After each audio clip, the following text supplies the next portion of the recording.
የዓለምን እግር ኳስ ማህበረሰብ የእድሜን ጽንሰ ሐሳብ የማይረዳው ሊዮናል መሲ ዳግም ባሳየው አስማት ዓለምን አስደምሟል። የ2026ቱ የዓለም ዋንጫ መክፈቻ ጨዋታ አርጀንቲና አልጄሪያን 3-0 ባሸነፈችበት ምሽት የሜሲን ስም በወርቅ ቀለም የጻፈ ታሪካዊ ክስተት ሆኖ አልፏል። የሚያስገርመው ነገር ሜሲ በዓለም ዋንጫ ታሪክ የመጀመሪያውን ሃትሪክ መስራቱ ብቻ ነው። መጀመሪያው አጋማሽ በአርጀንቲና 1-0 መሪነት የተጠናቀቀ ሲሆን ጎሏን በ17ኛው ደቂቃ ያስቆጠረው ሊዮናል መሲ ነበር። ሜሲ ከ25 ያርድ ርቀት ላይ አስደናቂ ምት በማስቆጠር የግብ ጠባቂውን ሉካ ዚዳንን መረብ አገናኝቷል።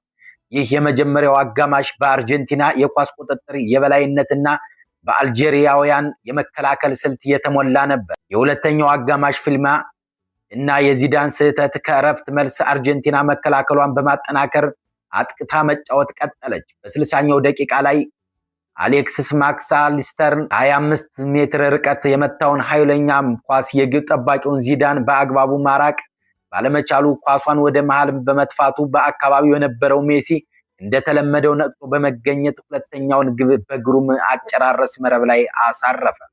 የዚህች ግብ መቆጠር ግብ ጠባቂው ዚዳን በሰራው ስህተት ላይ ከፍተኛ ትችት እንዲነሳበትም አድርጓል። በ76ኛው ደቂቃ ላይም ደግሞ የሜሲ የጥበብ ማሳያ የሆነችው ሶስተኛዋ ግብ ተመዘገበች። አርጀንቲና በፈጣን መልሶ ማጥቃት ወደ አልጄሪያ የግብ ክልል በገባችበት ወቅት ሜሲ ኳሷን ከቡድኑ አጋሩ ጋር ተቀባብሎ በ20 ያርድ ርቀት ላይ ሆኖ ኳሷን በተረጋጋ ሁኔታ ወደ ግብ ጠባቂው የራቀውን ቋሚ ስር በማስቆጠር ታሪካዊ ሃትሪኩን አረጋገጠ። ይህች ሃትሪክ የተለያዩ የግብ ማስቆጠር ጥበባትን፣ አስገራሚ የርቀት ምት፣ የተመለሰ ኳስ አጨራረስና ድንቅ የቡድን ቅብብሎሽ ያካተተ ነበረች። በዓለም ዋንጫ ሃትሪክ መስራት በራሱ አስደናቂ ሆኖ ሳለ በ39 ዓመት እድሜ ይህንን ማድረግ እብደት ነው።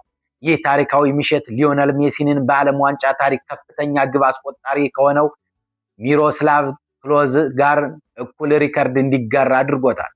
በ200ኛው የብሔራዊ ቡድን ጨዋታው በ5 የተለያዩ የዓለም ዋንጫዎች ግብ ያስቆጠረ እና አሁን ደግሞ በውድድሩ ታሪክ የመጀመሪያውን ሃትሪክ የሰራው ሜሲ ከስታዲየሙ ሙሉ የቆመ ጭብጨባ ታጅቦ ወደ ቤንች ሲያመራ የዓለምን እግር ኳስ አፍቃሪው ዳግም አክብሮቱን ገልጾለታል። ተንታኙ ሊዮን ኦስማን የጨዋታውን ማጠቃለያ ሲሰጥ አልጄሪያ በጣም ደካማ ነበረች፣ ነገር ግን አርጀንቲና እጅግ አስደናቂ ነበረች። ሻምፒዮንነታቸውንም ለማስጠበቅ የሚፈልጉትን ነገር ሁሉ በዚህ ጨዋታ አሳይተዋል ብሏል። በስተመጨረሻም 3 ግቦችን ለመሲ፣ 3 ነጥቦችን ለአርጀንቲና የዓለምን ሻምፒዮኖቹን የዓለም ዋንጫ ግስጋሴያቸውን በድምቀትና በሚያስፈራ የጥቃት ብቃት ጀምረዋል። በሌላ በኩል ፈረንሳይ በምድብ 9 ሴኔጋል 3-1 አሸነፈች። በ2026ቱ የፊፋ የዓለም ዋንጫ እጅግ ተጠባቂ የነበረው የምድብ 9 የሀያላን ፍልሚያ በፈረንሳይ ብሔራዊ ቡድን በአሸናፊነት ተጠናቋል።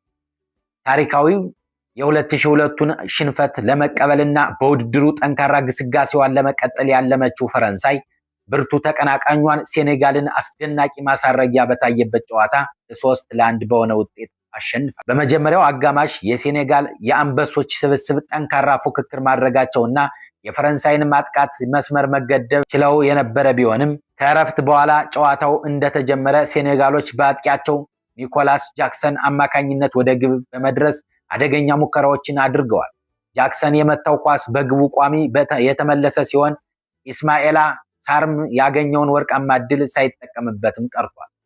ፈረንሳይ በመጀመሪያው አጋማሽ የቀዘቀዘ እንቅስቃሴ ያሳየች ሲሆን የምሽቱ ኮከቦች ብዙም ሳይታዩ ወደ እረፍት አምርተዋል። በሁለተኛው አጋማሽ ፈረንሳዮች ጫና ፈጥረው መጫወት ጀመሩ። በ66ኛው ደቂቃ የቡድኑ መሪና አምበል ኪሊያን ምባፔ አስደናቂ ግብ በማስቆጠር የፈረንሳይን ደጋፊዎች በደስታ አስጨፍሯል። ይህች ግብ ጨዋታውን ሙሉ በሙሉ ወደ ፈረንሳይ አቅጣጫ እንዲያዘነብልም አድርጋል። ሴኔጋሎች የአቻነት ግብ ለመፈለግ ወደፊት በገፉበት ወቅት ፈረንሳዮች በመልሶ ማጥቃት አደገኝነታቸውን አሳይተዋል። በ82ኛው ደቂቃ ላይ ወጣቱ ኮከብ ብራድሊ ባርኮላ ሁለተኛውን ግብ በማስቆጠር የፈረንሳይን ድል ያረጋገጠ አስመስሎ ነበር። ጨዋታው መደበኛው ክፍለ ጊዜ አልቆ ተጨማሪ ሰዓት ላይ በደረሰበት ወቅት ፍልሚያው ይበልጥ ተቀጣጠለ። በ90ኛው +5 ደቂቃ ላይ ሴኔጋላዊ ወጣት ተስፋ ኢብራሂማ ሙባፔ አስደናቂ ግብ በማስቆጠር ለሴኔጋል ተስፋን በመመለስ ውጤቱን 2-1 አደረገ። ሆኖም ግን ደስታቸው ለአንድ ደቂቃ እንኳን ሳይቆይ በ90ኛው ፕላስ 6ኛው ደቂቃ ላይ ኪሊያን ምባፔ ሁለተኛውን ግብ በግል ማህደሩ ላይ በማዕከል የጨዋታውን ፍጻሜ 3-1 በሆነ አስደናቂ ድል ደምድሟል። ፈረንሳይ በዚህ ውድድር ላይ ካሉ ቡድኖች ሁሉ እጅግ አስፈሪና ጥልቅ ስብስብ ካላቸው ሀገራት ቀዳሚዋ መሆኗን በዚህ ጨዋታ ዳግም አስመስክራል። ምንም እንኳን ሴኔጋል በአካል ብቃትና በታክቲክ ዲፕሎማሲ ዲሲፕሊን የታገዘ ከባድ ፈተና ብታቀርብም እስከ ጨዋታው ማጠቃለያ ሰከንዶች ድረስ በትኩረት መጫወት መቻሏን ልዩነቱ ሴኔጋል በበኩሏ ምንም እንኳን ጨዋታውን ብትሸነፍም በቀጣይ ከኖርዌይና ኢራቅ ጋር ለምታደርገው ጨዋታዎች ጠንካራ ተፎካካሪነቷን የመጨረሻ ሰዓት ድረስ የመታገል ብቃቷን አሳይታል። ታዲያ ይህ ከተመቻችሁ የተለያዩ አዳዲስ ቪዲዮዎችና የዓለም ዋንጫን በተመለከተ አዳዲስ ቪዲዮዎች ሊደርሷችሁ ላይክ እና ሼር ሰብስክራይብ በማድረግ